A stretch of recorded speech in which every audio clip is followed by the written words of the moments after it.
Во периодот од јануари до септември општина Кочани поднесе вкупно 23 апликации за проекти преку повеќе програми од различни области.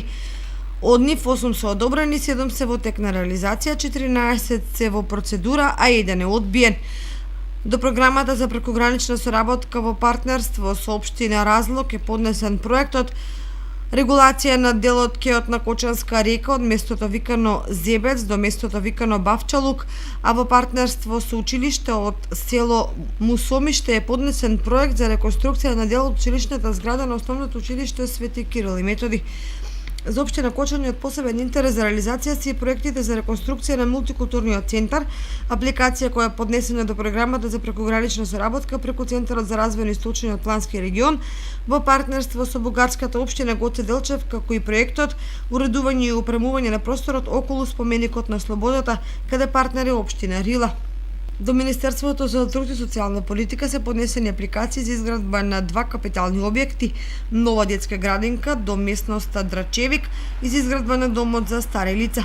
Преку проектот за локална и регионална конкурентност Светска банка е поднесен проектот Планински велосипедски рај кој опфаќа изградба на пешачко-велосипедски патеки, реконструкција на планинарски дом и надградба на паркингот на Пониква, за што се бараат 489.000 евра. До Светска банка е поднесен и проект за реставрација и конзервација на споменикот на Слободата, кој заедно со проектот за уредување на околината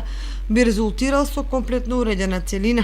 До Агенцијата за финансиска поддршка на земјоделството и руралниот развој се поднесени проекти за асфалтирање и реконструкција на улици во селата Долни Подлог, Мојанци, Тракање, Прибачево и Оризари, за поврзување на Оризари со Кочани, улица Енгелсова, прв дел, и поврзување на село Градче со Кочани, проект за изградба на пристапен пат до манастирот Добра вода, како и изградба на првиот дел од локалниот пат од Крушка до местноста викано Ајдар. За реализација на овие проекти се потребни близу 1 милион евра. Во фаза на реализација се проектите за асфалтирање на локалниот пат од Крушка до Полаки од Бюрото за регионален развој, општинско корисна работа од UNDP, реконструкција на Центарот за култура Бели Мугри преку Министерството за култура, на ран детски развој УНИЦЕФ, како и проектот Мобилен сервис за домашна посета. Информацијата за аплицирани и реализирани проекти беше разгледана на 16-та седница на Советот на општина Кочани,